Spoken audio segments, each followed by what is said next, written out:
This is currently what the car looks like. We've got the standard headlights that the car comes with. So we're going to be taking the car from this, in this video, to this.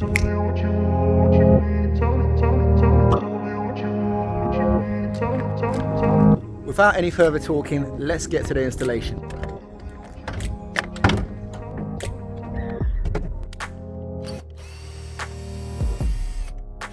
The headlights are held on by two T30 Torx screws. There is two clips at the bottom of the headlights which hold them in place, so you've got to gently slide the headlight off those clips.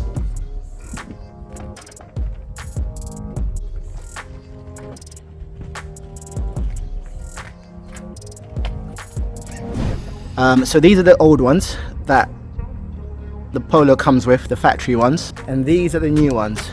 So they're like Audi style headlights, and I've been wanting a pair of these for a good while. Let's get these on the car and see what it looks like.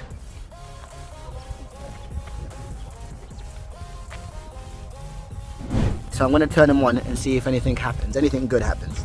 So that looks smart, I like that. That's exactly what I would have hoped for. Did I plug this side in? Maybe I think this is not on.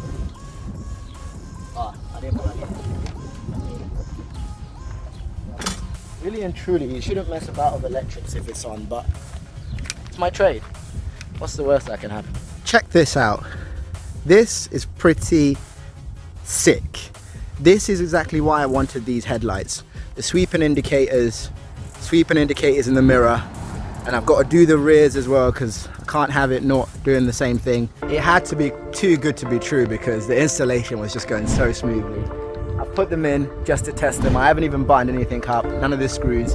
I've tried to obviously check that they all function, and I've got no high beams. I thought I was buying a set of headlights which came complete, but the supplier clearly sends these out without the bulbs. They don't sell it with the bulb. This radio, honestly, I have to say, has impressed me. It's so clever.